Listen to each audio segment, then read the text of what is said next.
What is it like being a woman director? Well, I'm going to have to reference another interview that you did with Nancy Schreiber. I thought what she said really resonated for me. And what she said is when she had this idea that she was going to be a cinematographer. Right. And when she thought about it, it never occurred to her. She just wanted to be a cinematographer and create great imagery. It never occurred to her that being a woman would come into play. Yeah. And I would say I share that experience. I remember this, the moment where I decided I want to be a filmmaker, I want to be a director. At that moment, it never even occurred to me or crossed my mind that the fact that I was female had anything to do with it and that would come into play at all. The reality is that I do believe that being a woman filmmaker, being a director who's female, makes it more challenging to get directing jobs and to be seen as accomplished. However, my attitude has always been just create great work, do the very best work you can, and just move forward. So that's the way I've approached it. Oh, thank you. And then my second question was, back from when you were a script supervisor, what was it like being on a male-dominated set and being with your male directors usually? And oh, yeah. When I was a script supervisor. Yes, when you were a script supervisor. Uh-huh. I was working as a second assistant director on a major television show. Was this back in San Francisco, just to clarify where that was? Yes, in San Francisco. I guess we should give a full disclosure. Yeah, that's what I wanted. You're the daughter. Yeah, I'm her daughter, and so I do know things. So that's why I just want to clarify because I wanted to make sure that it was clear. Yes. Where this was. Yes, it was in San Francisco. Okay. It was in San Francisco. Yeah. And there was a producer on the job who I met, and he said to me, once the shoot is over, I would love to meet with you in person and discuss your career. Maybe I can help you in some way. And I said, great. After the shoot, he called me and he said, why don't we meet at my hotel? Right. So I went to meet him at his hotel room. Right. And he started to try to have sex with me. Wow. I didn't even know him. Yeah. And I was like, what are you doing? Yeah. And he said, Varda, if you want my help, you will do this. Yeah. I will help you if you sleep. So this literally happened. Yeah. I was so shocked. Of course, no, I didn't. Right. But that was it. I mean, he wasn't going to help me. Yeah. He said, okay, we'll leave. Yeah. And then I left. So strange things do happen. Yeah.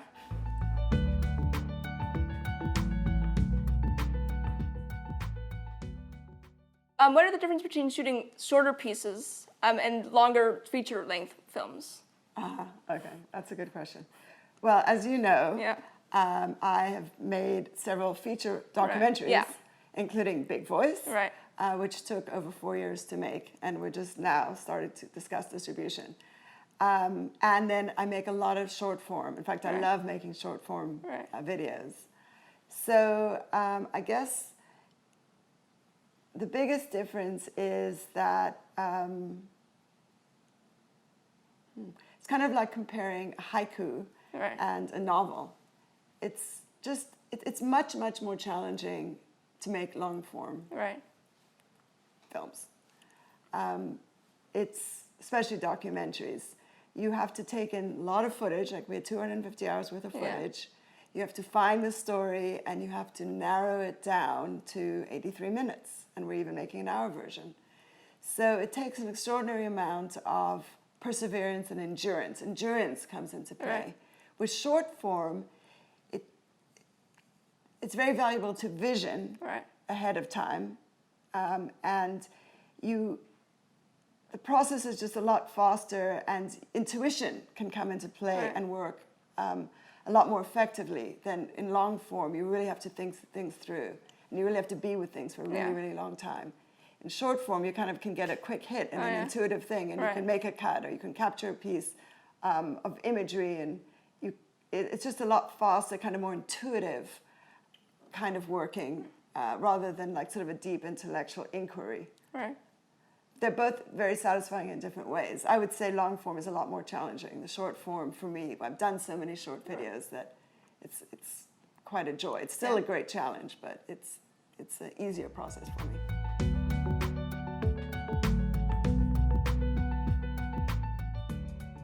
What is your philosophy in directing actresses, and actors?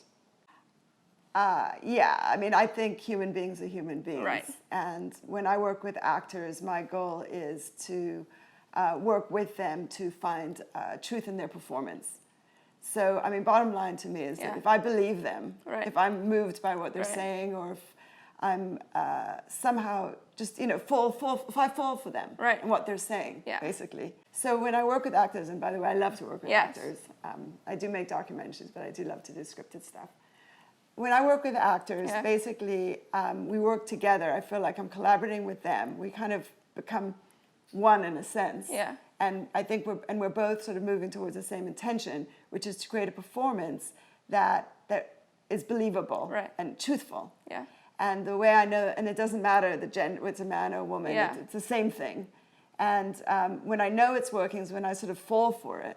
Yeah. And I become engaged in what they're saying, and I suspend disbelief. Right there in that moment that we're shooting, I'm experiencing it with them, just like an audience member would when you're watching. I'm just caught up in it, and I believe it. And then I feel that's when the performance is really working.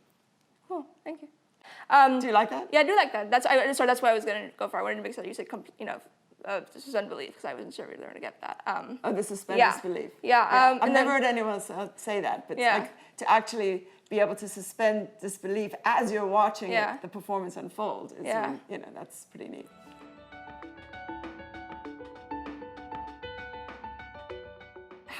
Since you're so right, how do you kind of create complex female characters? It's kind of, I guess, a layered approach. Yeah. Funnily enough, for me, writing can become very similar to directing. Right. When I write a character and when it's really clicking, I'm in it. I'm like experiencing the scene, whatever's happening. I feel like I'm so inside of it, and I know that you write scripts too. I'm sure you know what I mean. Yeah. Where you get so pulled into it that the voices of the characters are just kind of speaking through you. Yeah. And I should say that's kind of the approach I like to take with everything I do, when I'm editing or directing or writing. I sort of feel like I'm a vessel, a channel for whatever's being expressed, and I try and like put myself aside as much as possible. And the more I do that, the more things flow, and the more I feel I'm successful at what I'm doing. Cool.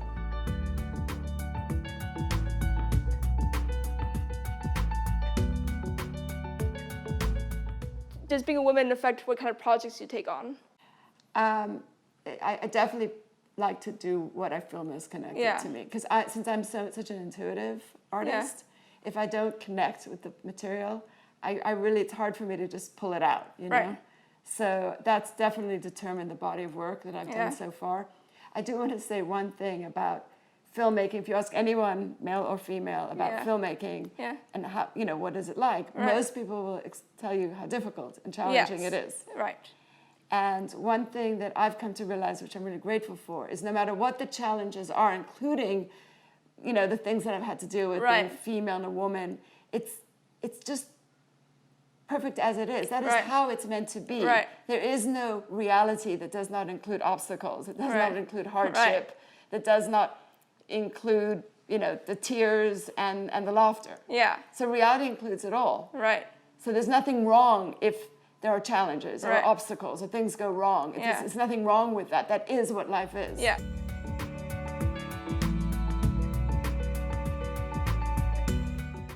Would you like to talk about any new projects that you're working on right now? Yes.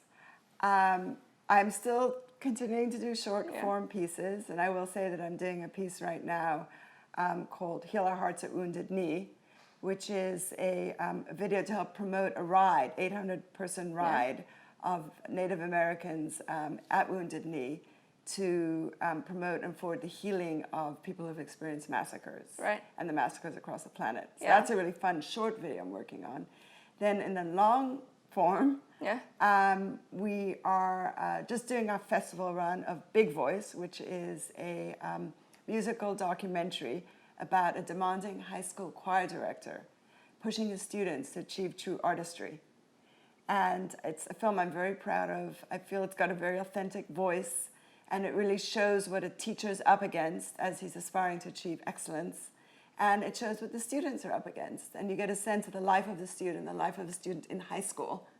as well as their relationship between the teacher and the student. Would you like to maybe say some of the film festivals you're in that you can say in case any of the people are in the area, or is it just too early to say? Well, I'm going to say, although they haven't all been officially announced, Okay. but I believe that by the time this video gets Yeah. out, they will be. Okay.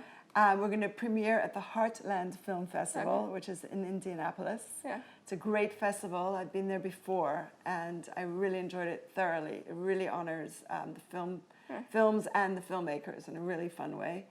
And then we're going to be showing at the South Dakota Film Festival and a festival here called La Femme Film Festival, and Hampton's Take Two Documentary Film Festival.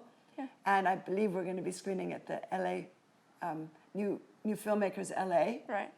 And probably we'll be screening in Port Townsend, Washington, in a Women Directors Film Festival. So those are the ones that are lined up so far. Cool, thank you. Yeah, of course, sure. We have just also secured educational distribution with an incredibly wonderful company that's been supportive of the project from the beginning, and they're called Video Project. So within a few months, Big Voice will be available to all the schools, high schools, universities, middle schools, other educational institutions, and other institutions that want to promote the arts and the arts in school and excellence in education.